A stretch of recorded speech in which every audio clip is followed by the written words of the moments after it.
and welcome to my channel Inspiring Life Changes. My name is Colette and I'm here today to do the reading for the full moon lunar eclipse, partial lunar eclipse that is happening in Taurus. It's a big moon, a big full moon energy that we're going to be dealing with. The reading itself I'm going to call cutting off the past and opening to the new, and I hope that also makes sense as I go through the actual reading and explain more about it. So as always, I will show you some of the cards we have that go along with this energy. Surrendering to the divine. Full moon energy is always about releasing something, letting something go. The full moon has reached a culmination point. Taurus full moon is about being practical with your dreams. Practicality is a strong energy for Taurus. Then we have hold your vision, the fixed moon, stay steadfast. Fixed energy is really big at the time of this full moon. We've got a lot of planets in fixed signs, so I will talk more about that as well as I go through the reading.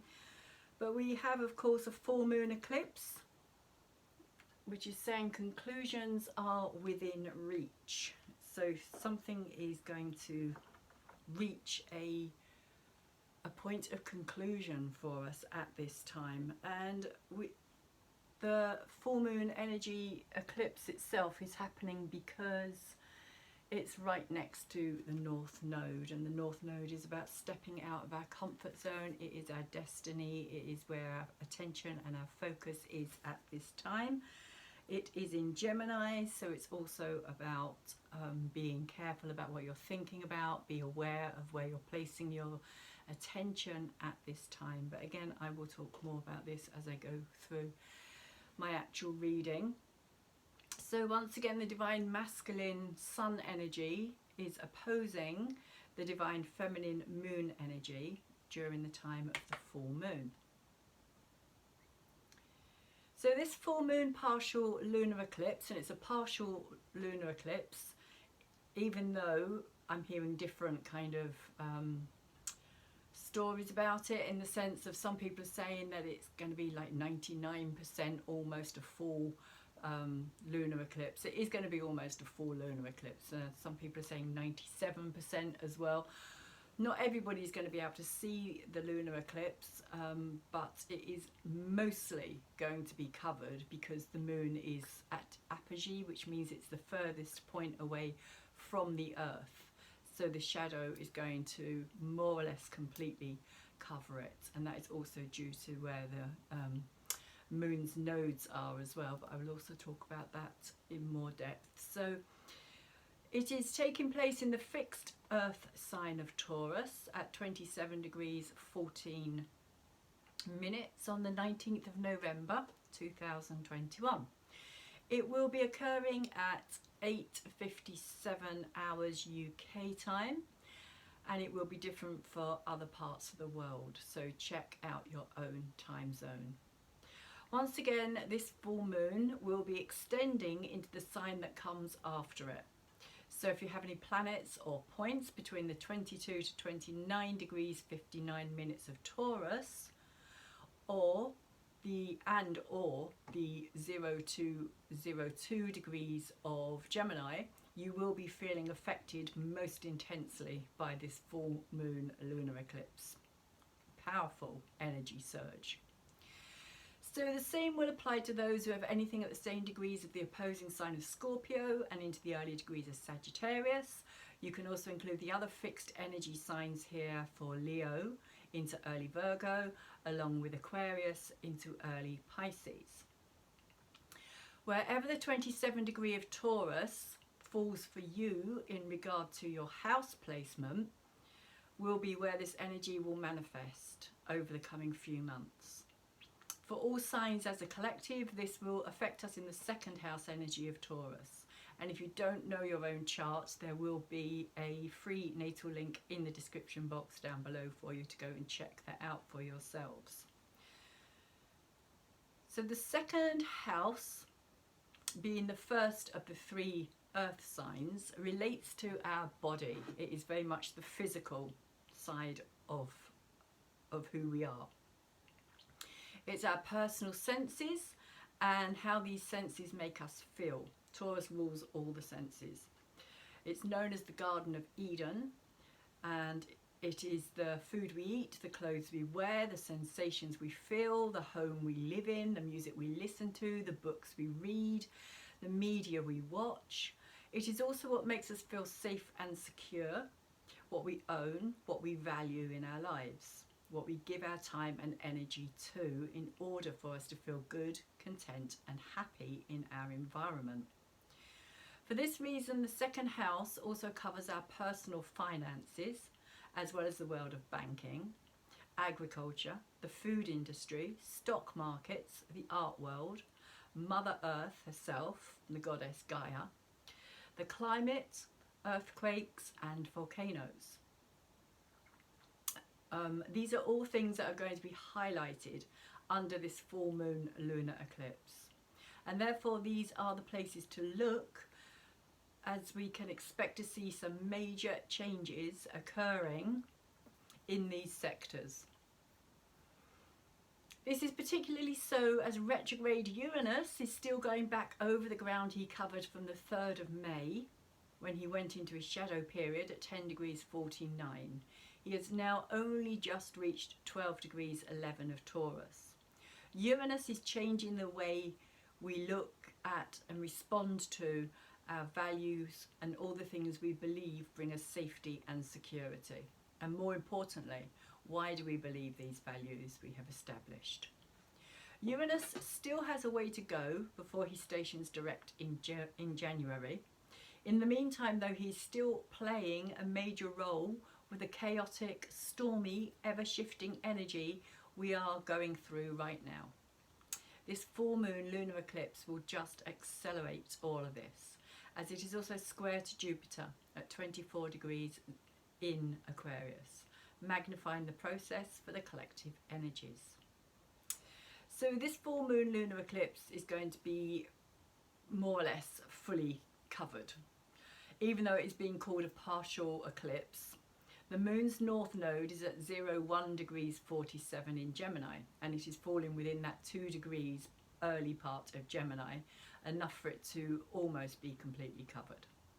It is the moon's nodes that give us all our eclipses. Depending on how close they are to the moon or the sun will determine how much those particular orbs are obscured. In Gemini, we are being asked to be aware of where we put our thoughts. What do we focus our attention on? Also, as the sun is in Scorpio, are our thoughts processes becoming obsessive? Do we have a tendency to dwell in the negative mindset, as our energy will follow our thought patternings? The North Node is the head of the dragon, known as Rahu. It is our karmic destiny, new beginnings, where we are collectively heading. And it always travels retrograde through the signs with the tail of the dragon, known as Ketu. Opposing it, Ketu, the South Node, is the karmic past. So it is what we are leaving behind and moving away from. And it is the South Node that will be involved in the solar eclipse that is coming up on the 4th of December at the time of the new moon in Sagittarius. So what's interesting about this as well is that the South and the North Node are both about to shift from Gemini and Sagittarius into Scorpio and Taurus. So they're already kind of affecting the Taurus and the Scorpio energies as we're having the solar eclipse in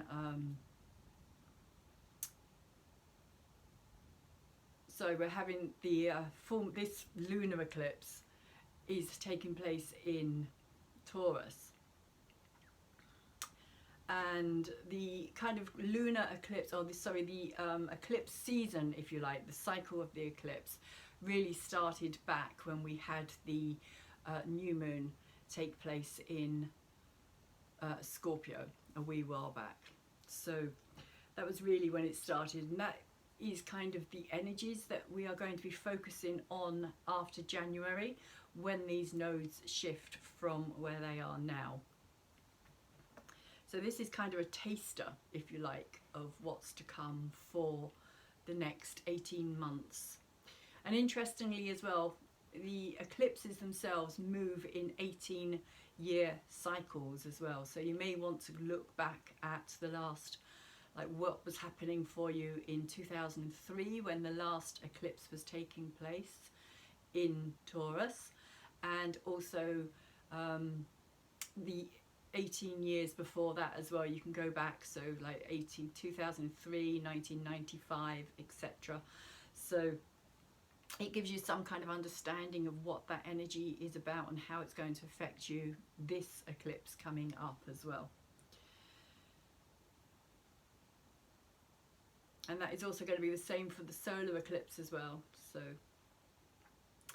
So a lunar eclipse takes place when the Earth moves between the Sun and the Moon, and it is near the nodes of the Moon. This particular eclipse will be lasting longer than normal. This is a rare event that is set to last 6 hours and 2 minutes from when the Moon enters into the shadow period to when she leaves. So this is a long-lasting eclipse which is going to be felt very powerfully for that reason as well. 6 hours is a massive amount of time to be in eclipse energy. And again, I'm hearing different things about, like some people saying this is a 1,000-year event, other people are saying 600 years. I do know that it last happened back in the 15th century. So at the time of this full moon lunar eclipse, the Earth is blocking out the light from the Sun in the highly emotionally charged energy of Scorpio. So of course the Sun in Scorpio is where the light is for the full moon. It's the Sun that is highlighting that full moon. But in this particular case, the Earth is going to move between, and the light from the Sun will be blocked. So Scorpio is the sign of intensity. It deals with the deeper, darker side of life. It is what I refer to as our emotional graveyard, where emotions are buried so deep they never get to see the light of day. For me, Scorpio is best represented by a well, a sewage system, or a swamp. It's dank, murky, stinky kind of energy, and you just don't know what lurks at the bottom. This full moon lunar eclipse is going to act like a giant plunger, sucking up those long forgotten, buried and messy emotions, bringing them up to the surface for us to feel and let them go. As the lunar eclipse is also opposing the south node at 01 degree 47 minutes in Sagittarius, while the Sun is also conjunct that south node. So the Sun is saying kind of it's time to let go and release all of that karmic stuff.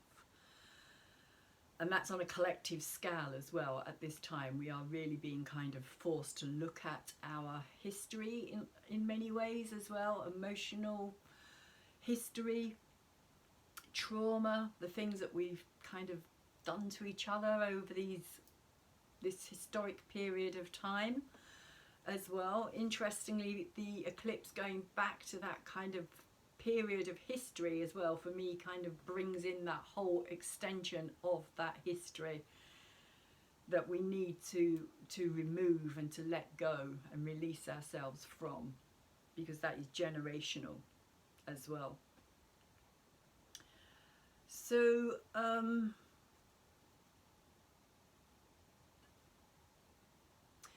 so helping us to do this, helping us to let go of this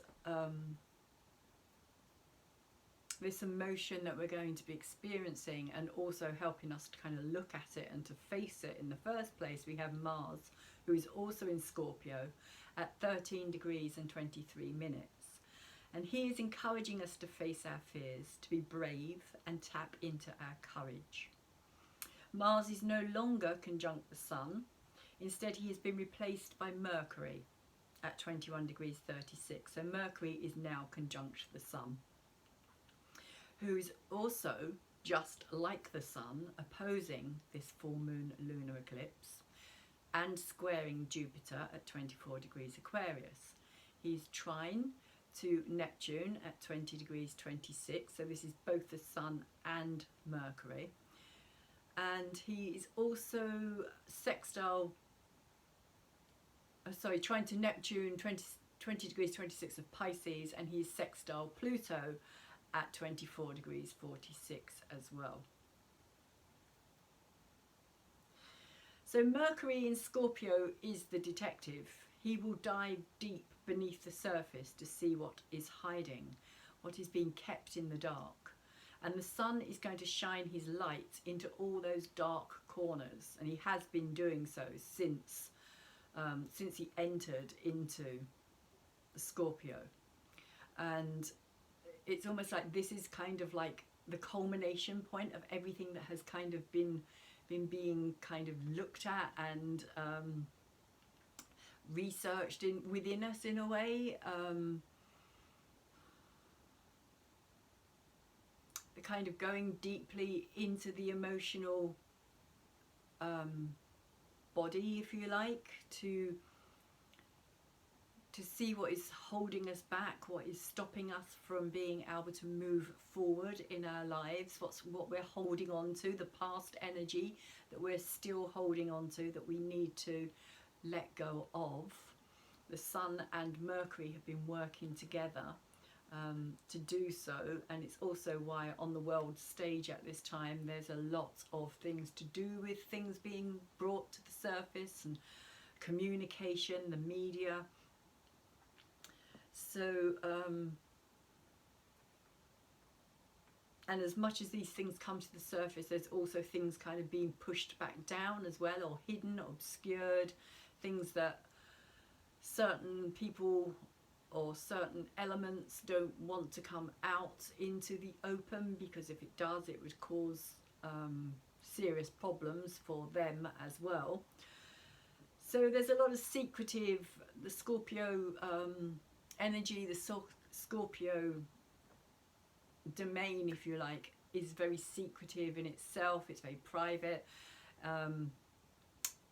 It deals with the taboo subjects.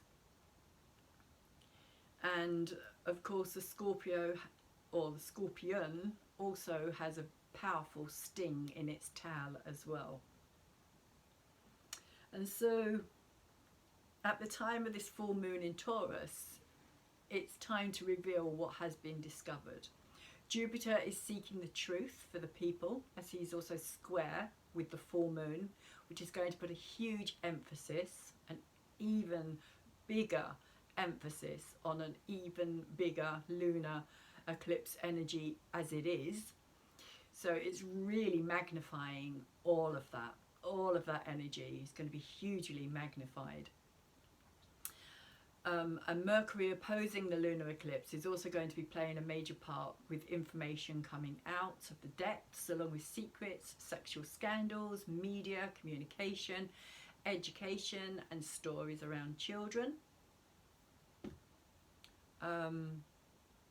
Overwhelming amounts of data with the Sun and Mercury trine to Neptune. While the full moon is sextile, we would also do well to look beyond the surface of what we hear, what we read, what we take in, and be discerning with all of that information as well. Double check, triple check, because a lot of it could also be disinformation. So Neptune in Pisces can be a very deceptive energy, which can fool us through the kind of sleight of hand, smoke and mirrors, causing a lot of confusion in us, not knowing if something is real, whether it's an illusion, fake, whether what we're hearing is true. And it's very easy to pass on information or what we believe to be true, and only to find out later that, you know, it wasn't real at all, and that can cause more problems and more upset. because then we don't know if we can trust the source, we don't know if we can trust ourselves in what we're actually believing to be true, if you like. So there can be a lot of a big need to discern at this time. The Sun and Mercury are both sextile the ruler of the sign that they are in, so Pluto, while the Moon is also trine Pluto. So this is bringing in, once again, with all this Scorpio energy, a lot of these Plutonian themes into the forefront of our lives, particularly that of evolutionary transformational growth. And this is quite likely to happen through the emotionally painful and traumatic, albeit metamorphic process of endings, allowing for new beginnings. This is a time to symbolically, like the snake, shed the skin of the life that has become too tight, limiting and restrictive for us. As Scorpio is a sign of such depth, this could also include some past life issues that have yet to be resolved, along with a recognition that reincarnation is also part of this process, as in Scorpio rules birth, it rules death, and it also rules rebirth as well. So that rebirth is us coming back to carry on, if you like, their soul's journey. It's like ending at one stage, but then we just kind of come back in this constant kind of eternal spiral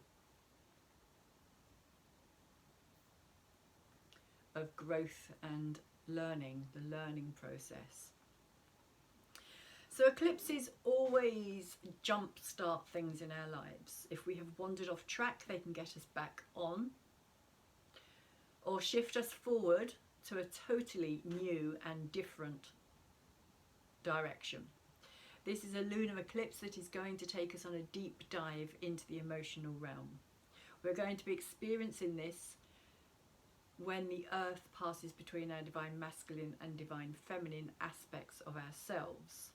It is like cutting the energy between the two. So the energy between the sun and the moon is going to be cut, and it's going to be cut for that 6 hours length period of time. So it's going to we're going to feel it very strongly. By the time those 6 hours have completed, something major will have shifted, not only on a personal individual level, but also on a collective level, around any or many of the themes of the second house. In particular, the financial institutions are most likely to feel the Pluto transformation. Compounding this is Venus at 12 degrees 17 minutes in Capricorn, sextile to Mars and trine to Uranus at 12 degrees 11. So Venus sextile to Mars, but trine to Uranus. The trine with Venus and Uranus is very, very powerful, very strong. There's only a few minutes difference between the two of them. And so for some, this could imply a new unexpected relationship, especially if Venus falls in your 5th or 7th house.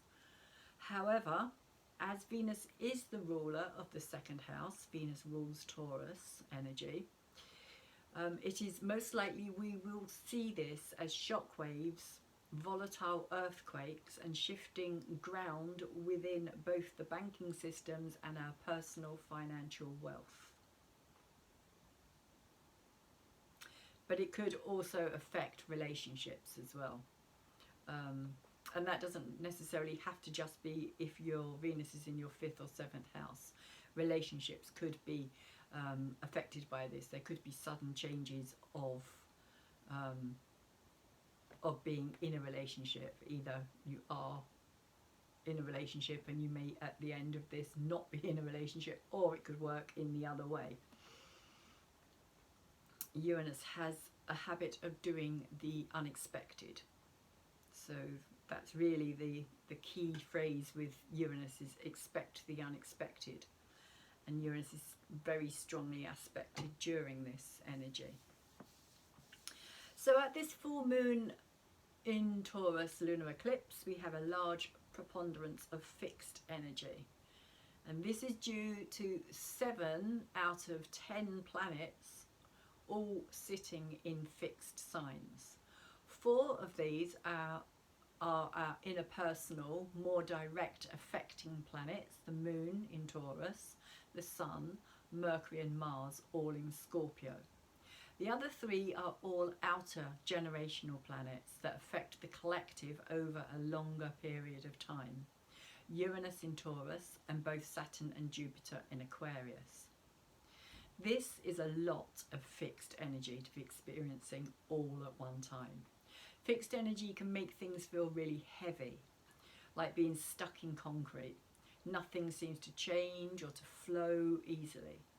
Fixed energy is also very traditional. It can be very stubborn-minded and want to hang on to the status quo, the way things have always been and the way we are comfortable with our present lifestyle.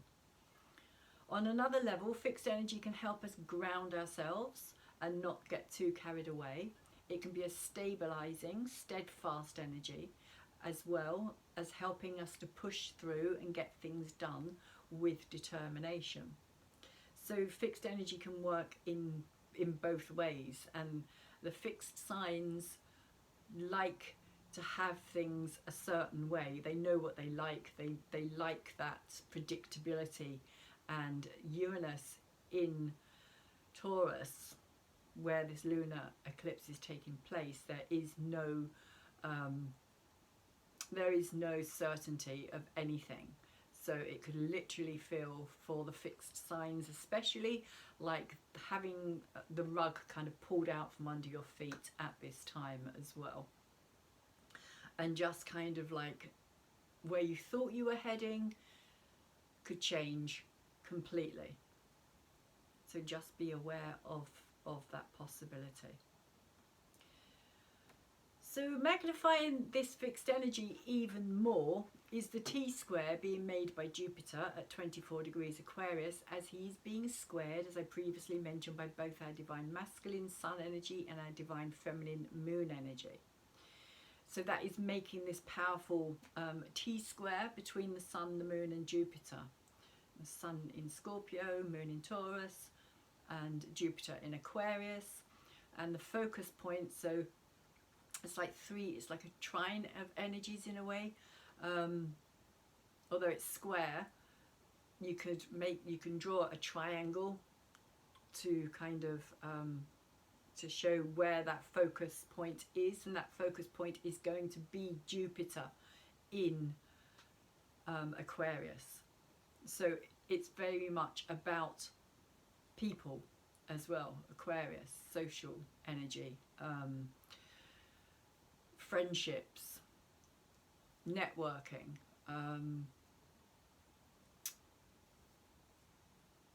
community, humanitarian, grassroots, all of that kind of energy is very much going to be in play here as well.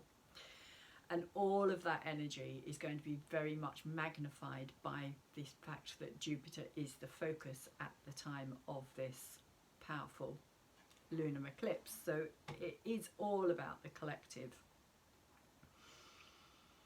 And so as things change, things are going to change rapidly around us. So we are being encouraged to keep networking, to find those we resonate with, our soul or tribe family, who can create our new destinies and futures with, to expand and explore new innovative ideas that work best for us as individuals. Aquarius is all about the individual within the collective. It is not to become a drone within a system that loses all self-identity. It is wacky, eccentric, unique energy ruled by Uranus, the shocking, electrifying awakener, the rebel, the maverick. And he is reminding us who we are and that we are capable of so much more. as we step into these new frequencies of awareness.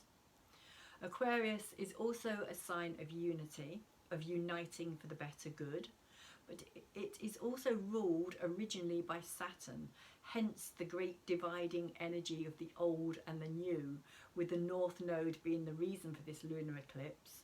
We are focusing on what is new, where we are heading, what it is we are hoping to manifest. Mars, our inner masculine warrior, the fiery, passionate, action, driving forward energy, is also the god of war, and he also governs the blood, which is why when we feel passionate or anger over something, we talk about how our blood feels like it's boiling. So Mars is headstrong energy, and from the 8th of November he has been beginning to move into the opposition with Uranus. Again, more Uranus energy. So Uranus rules over electricity, things that shock and cause unexpected surprises. So this combination together is highly volatile and combustible, particularly as Mars in Scorpio is highly emotionally charged energy anyway. And Uranus in Taurus just wants to rattle and shake up that entrenched, fixed way of complacency. And he doesn't mind how it happens, just as long as it does. This opposition became exact on the 17th of November, so it's just 2 days before the lunar eclipse takes place. So again, adding to the intensity of the energy. Mars has also, since the start of November, been in a powerful square with the great malefic and karmic teacher Saturn, bringing in some very powerful, harsh lessons that we have been needing to learn or come to terms with certain factors and aspects of our lives. Since the 8th, when Mars began his opposition with Uranus, he has also become part of that very powerful T-square that has put the focus and releasing energy from this tension-fueled aspect onto Saturn. So we've had Saturn and Uranus move back into their squaring energy, which is a major kind of player right the way through 2021. They're going to come together again.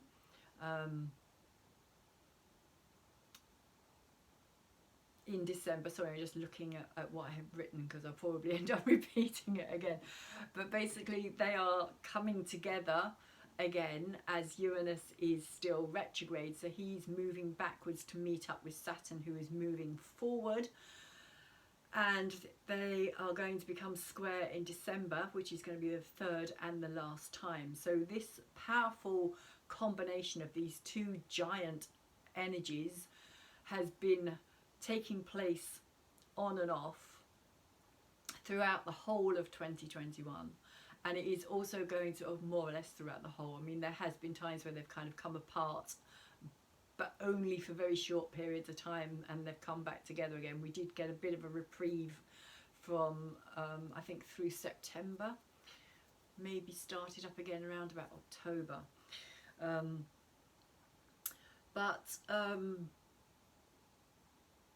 But it is going to, this energy is going to carry on into 2022 as well. This isn't kind of just going to end after their last kind of meet up in December. This energy is going to continue because they're both slow moving energies or slow moving planets, that they are going to carry on being very closely connected with each other for quite some time. And so now Mars has joined that opposition with Uranus. It also puts him in a square with Saturn as well. So he is the major T-square. He's the kind of bringing in that T-square energy, if you like. So it's gone from being just a square to being a T-square. And the major focus of that T-square is now Saturn, again in Aquarius. So it's again all about the collective. Saturn, of course, being the restrictive, blocking energy. So as much as we kind of want to move forward as well at this time, Saturn could still be very kind of restrictive. And when we think that we're going to kind of like things are going to change, shall we say, when we think that we've almost got to a point where things are easing up in our lives and things are going to kind of return to normal, that Saturn energy is going to kick back in again and kind of say, not at the moment, not now, not happening just yet. So, but of course Mars will move forward a lot quicker, and he will release that energy of that T square. So the focus will come off of Saturn and it will go back to just like the two of them battling it out. So that again, the emphasis is going to be on this old energy, the Saturn old energy that we need to release mentally, physically, emotionally and spiritually. We have to kind of let go of the past. We have to let go of all the history that we have lived through up to this point, because it's no longer a part of where we're heading. And so I feel this is especially true at this full moon lunar eclipse, because as I was saying, it takes us back to the 15th century, which was the last time that we experienced such a long lasting event, as in 6 hours for a lunar eclipse. And it's like we need to clear out all that generational history that we're still living through and being affected by on some level subconsciously. And interestingly, the last time this was experienced by our ancestors was during the time of Machu Picchu, which was being built in South America. So this particular lunar eclipse is going to be visible from most of Europe, in Asia, Australia, Northwest Africa, South America, the Pacific, the Atlantic, the Indian Ocean and the Arctic. The countries that are going to be affected, which will affect governments and leaderships mostly, are China, who has its midheaven at exactly 27 degrees of Scorpio. So we can expect to see some major changes occurring in China, especially in their banking and financial system, which will have a knock-on effect with the rest of the world.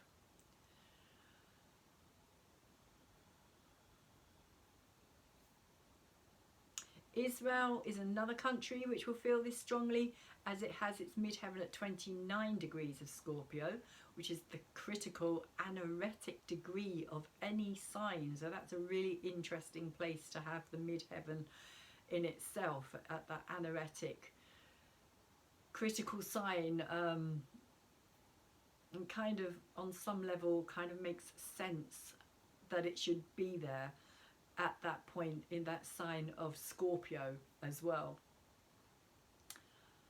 And Spain will also be feeling this, as they have their midheaven at 26 degrees of the Scorpion. So the midheaven in astrology is the point which determines the nature of that person's authority, career, honour and reputation in society. So it is the midpoint of the sky and the highest point on the zodiac chart, known as the MC or the medium coli. So you will see it written as kind of the MC. And literally the medium coli meaning middle of the sky in Latin. So the EU is also going to feel this lunar eclipse powerfully, as its moon is at 24 degrees in Taurus. And there's some interesting things that are going on within the EU at this time as well. And so with its moon at 24 degrees in Taurus, it's going to be conjunct this full moon lunar eclipse. So it's going to feel this energy in a big way. big changes. So even more interestingly, at this time, Joe Biden is about to celebrate his 79th birthday, the day after his full moon lunar eclipse, or after this full moon lunar eclipse, with his sun sitting at 27 degrees 33 of Scorpio. As well as this, he will be having a Mars return with his natal Mars at 12 degrees 35 of Scorpio. It will also be opposing Uranus and squaring Saturn.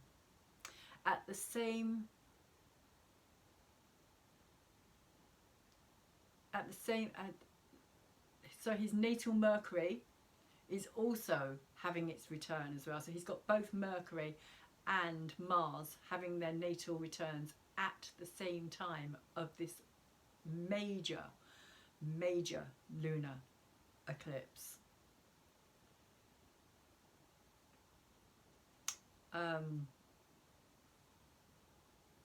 And all of that is in Scorpio. His sun's in Scorpio, his Mars is in Scorpio, his Mercury's in Scorpio. And so his Mars is opposing Uranus and squaring that Saturn. His natal Mercury at 21 degrees is conjunct his sun, but it's also conjunct the sun at this time as well. So it's like the full focus is right on his chart at this time. It's really interesting. And he also has Venus at 28 degrees 33 of Scorpio as well. And so this is 4 of his inner personal planets all being involved in some way during this huge lunar eclipse energy. And for me, what this implies is something major is about to blow up in his life. Secrets possibly going to come out, scandals that can no longer be hidden, about to hit the surface. And this is going to send some massive shockwaves through the world of media, as his natal Uranus is also at 2 degrees 46 in Gemini, which is where, of course, we have this North Node as well, which is also being conjuncted at the time by this full moon lunar eclipse. So things are going to be exposed during this lunar eclipse energy. Again, as this is Gemini energy, it could also be to do with children. It could be his own children, could be other children. But whatever this is about, it will have long-lasting effects that could bring some massive changes and shifts to the political spectrum over the coming months, way into 2022. So the full moon lunar eclipse is also conjunct a mysterious object which is believed to be a dwarf planet, but it is uncertain as it is so far away. It was discovered in 2003, which is interesting because that would have been 18 years ago. I'm just realising this for myself, sorry. As I said, 18 years takes us back to, and that's the last time that the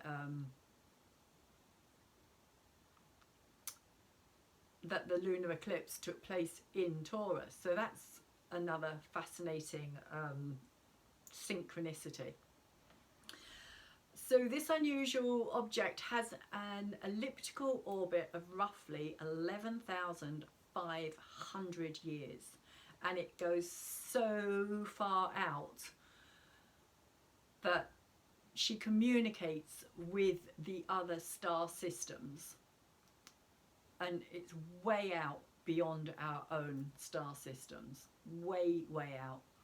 And this object was given the name Sedna, and her message when she returns is of times ahead for profound transition and transformation on a level of conscious awareness that affects both our planet and all of us living off her. Of course, our planet is also the Taurus energy, the Garden of Eden.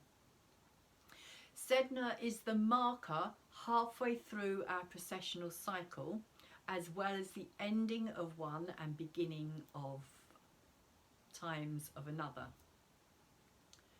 which is the time we are in right now, as our precessional cycle moves us out of the age of Pisces and into the age of Aquarius. At this time, both the Earth and ourselves are going through this profound, massive, transformational, transitional shifting of consciousness. These radical changes are showing up all around us. Uranus energy, radical, unexpected, don't know what's coming next. Causing turbulent storms with the old systems crumbling as the power systems respond by trying to fix the problems with old ideas, the same ways they have always done, by throwing more money at something, or with Saturn in Aquarius, inventing more technology to restrict, block and restrain the mass awakening to the depth of their corruption. So it's all about protecting themselves, basically, protecting themselves from others. So this is no longer working, as the vibrational frequencies have and continue to change the old ways of being and doing and no longer viable. Everything is in a state of flux. The old Saturnian energy is battling with the new Uranian energy. Both are causing mass chaos and big power struggles, especially during this Scorpio season and this life-changing lunar eclipse in Taurus. The story of Sedna is one of deep, profound transformational change itself. And being so close to the full moon at this time, it is telling us the story of where we are right now, which so many of us can relate to at this time in our own story. And again, I find it really interesting and fascinating that she was discovered in 2003, which is that 18-year cycle. So it's like she's coming back round 18 years later. So Sedna was a young girl who lived in an Inuit village in a very remote part of Canada. She grew up feeling very different, like she didn't belong there, but she couldn't understand why. She knew she didn't fit in with the conventional ways of her family or the villagers, and despite all the pressure of having to become like everyone else and stay within the traditional boundaries and beliefs, Sedna chose to listen to her own heart and followed her own path. She resisted the demands for her to settle down, marry and do the conventional things expected from a young female member of the village. Instead, she listened to her own inner feelings and knowing. Then one day, unexpectedly, a stranger arrived at the village, and Sedna knew instantly that she recognised him on a deep level. And she felt very strongly that he was connected to her path and what it was that she should be doing. So she left her family and the village and went with the stranger, leaving her safety and security, but also her prison behind her, for a new journey of discovery and trusting in her knowing. The stranger took her to a distant island, and there he pulled back the hood of the big cloak he wore, and Sedna saw him for the first time, and she saw that he was not human. He was Raven, the shaman, the teacher, the visitor between the worlds. It was then that Sedna realised that the path she had chosen was a spiritual journey, a path of initiation which gave rise to her fears, and she felt much confusion, but still she knew it was her chosen path. She learnt from Raven and began to understand how the sacred moves within and around us, as well as with all that exists. Later, her father began to worry and fear for his daughter, as he wanted to follow in the traditions of the village, which for him meant the correct path. So he set out to find her and eventually came across the island where she was living. He pleaded and begged with his daughter to return with him to their village, where Sedna could settle down and live a normal, happy life. But Sedna replied, "No, father, I cannot go back to the ways of the past. That no longer fits me." The father, however, refused to listen to the words of his daughter. Instead, he chose to use his authority over her as her father and the patriarch. He forced her to get into the boat and began paddling back towards the village. It was then that Raven returned from his journey, and he saw that Sedna had been taken by her father, who was returning with her back to her past and the village she had left. The raven, her teacher, knowing the path that Sedna had chosen to walk, touched the ocean with the tip of his wing, and immediately a storm rose up, which became a storm the like of which they had never experienced before. The winds became violent and the waves grew wild, and at that point the father became fearful and afraid for his life. He called out to Raven, saying, "Raven, do not harm me. Here, I will give my daughter back to you." And with that being said, he threw Sedna, his daughter, over the side of the boat into the ocean, so as to try and save his own life. Sedna was in deep shock, and terrified, she clung to the side of the boat, believing and hoping that her father would rescue her from the storm that was threatening to drown her. However, the father had no intention of doing so, and holding the oars above his head, he brought them down on Sedna's fingers to get her off his boat, so his life could be saved. Sedna's fingers were severed, and she was left flailing about in the chaos of the storm, with no way to hold on to the security of the boat. It was at this point that Sedna awoke and remembered that she was on a spiritual path, and what she was experiencing was part of her initiation by Raven. So she dived down into the waves, deeper and deeper into the stillness and the silence of the ocean, as the storm still raged above her. And as she dove ever deeper, she discovered the stillness within herself, and she heard the seals and the whales calling to her by name. She remembered that she is not separate. She is a part of the ocean. She is part of the oneness of all that is. Sedna remembers she is an eternal soul self that can never die. And in that awakening remembrance, she allows her personality and body self to dissolve, and she becomes the goddess of the ocean. Her consciousness expands, and she is part of all that is, all that has ever been, and all that is coming into being, connected to the sacred oneness. The deeper message here is we ourselves are in this time of initiation and transformation. We are awakening to our true selves. We too are being called to remember we are not just humans who live and die. We are soul selves. We are eternal. Another message here as well is the fact that her father was trying to drag her back to that past energy that she could no longer go back to, as she was no longer a part of it. Her energy had changed, just as our energy has changed, and we can no longer go back to the past. The past is no longer who we are. We have all shifted in frequency, and the energies are still shifting and still moving, and everything is still changing as we move forward. And we have to realize that this is part of the storm. We are in the storm at this time.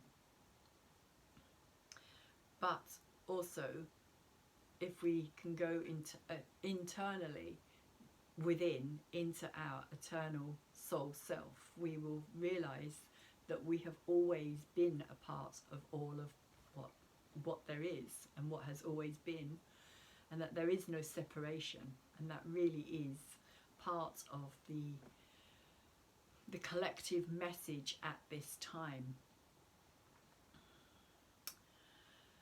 So the Sabian symbol here at the 27 degrees of Taurus is quite interesting as well, because it's an old Indian woman who's selling the artifacts of her tribe to passers-by. And so the keynote is peaceful adaptation to collective needs. And in contrast to the impetuosity of the Spanish serenader, that must have been the previous one, we now see the quiet and smiling face of an old Indian woman offering for sale the traditional products of her tribal culture. She too is functioning within the culture which has been sustaining her activity through a long life, bringing to her personal peace and inner contentment. In old age, the power of the collectivity once more reasserts itself, overcoming the perhaps wearying effort man makes to assert his uniqueness and individual character. At this second stage of the 12th fivefold sequence, the aging mind of the individual peacefully reintegrates itself into the psychic matrix of his group and culture in serene adjustment to the vital needs of the whole, of which he sees himself as a fleeting part. So it's kind of talking about that eternal energy in a way.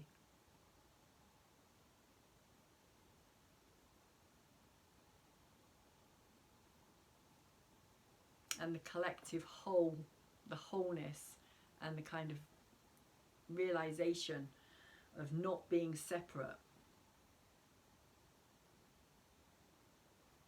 And that it is all very fleeting. It is all very, like, life is very short and very fleeting. But we will return.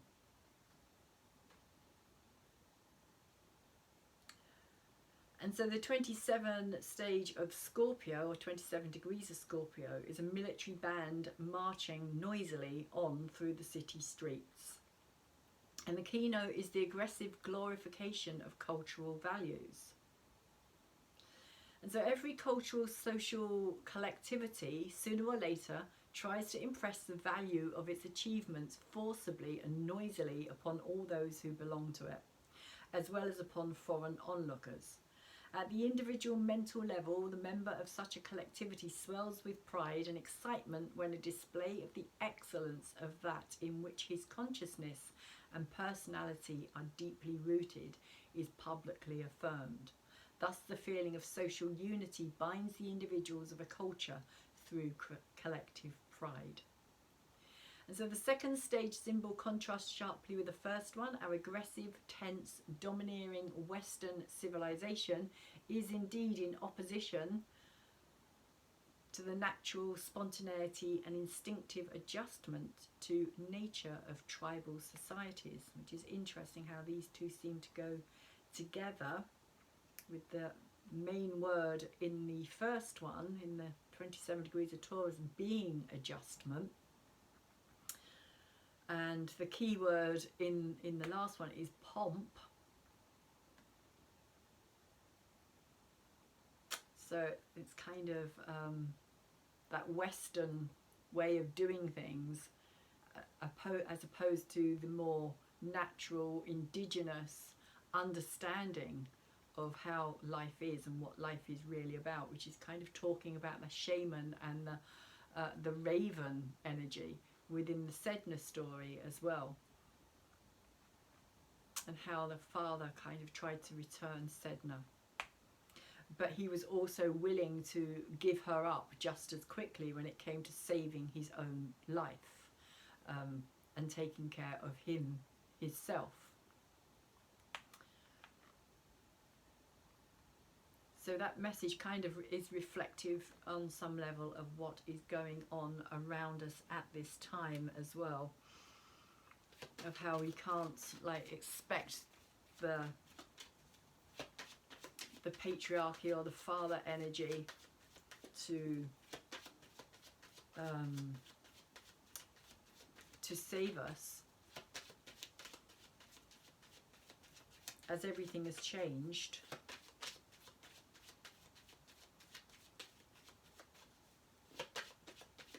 we really, all of us individually, need to be aware that we have to save ourselves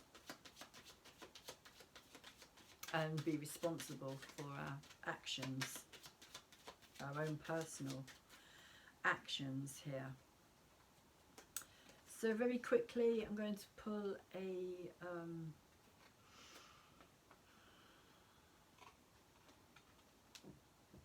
my brain has gone blank, a light angel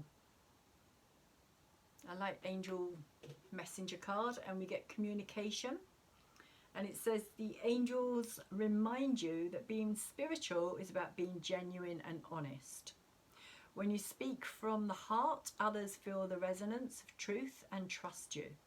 Talk positively. Focus on the goal in life and you will feel happier and healthier. Communication is a two-way process.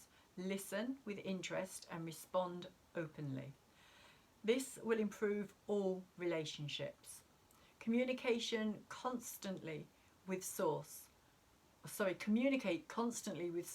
using prayer, which is asking, and meditation, which is listening. Always keep channels of communication open. Be a bridge to others' hearts and minds. Ask your angel to step into your aura and communicate in a higher way through you. And the affirmation here is, I communicate clearly and honestly. Of course, Mercury being conjunct the Sun, there is all about communication, as I was saying, information, disinformation. So, honesty, communicate how you feel, which is very Venus energy as well in many ways. It's also part of the 5 senses of the body, communication. If we don't communicate what it is that we're experiencing or feeling, then we can't really expect others to understand what's going on within us as well. So I'm going to leave the reading there and say that I hope that you have enjoyed it. I hope that you've got something from it. I hope that it has helped you to understand some things that are happening on a bigger scale in the outside world at this time as well. If you have enjoyed it, if you haven't liked it, could you please thumbs it up for me, because that really helps to grow my channel. YouTube likes videos that have been thumbs up. Also, could you subscribe to my channel if you haven't subscribed already? Thank you very much to those of you who have liked my videos, and to those of you who have subscribed to my channel already. Really do appreciate you being here. And also, if you want to find out more about the videos that I'm putting out, there is that little bell that you can tap, and as you know, you can decide as and when you want to know when my videos are coming out. Also, I do all the full moon or the new moon and the zodiac signs as well when I have the time. At this time I seem to be busy doing other things as well. My focus has been elsewhere, so there are playlists, like I say, that you can go and check out the videos that I have done previously already. There's no time limit on those videos, no dates, just titles. So if any of the titles kind of grab you and you feel like that makes sense to what's happening in your life at this time, then take it as your video for the time that you're watching it and for what's happening in your personal life as well. So I hope that has been of some help. Again, thank you very much. I hope you,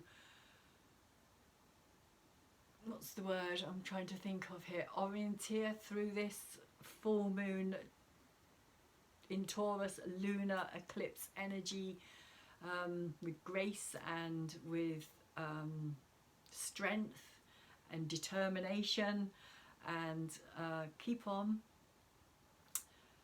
being who you are, and hopefully I will see you all again next time. Thank you very much.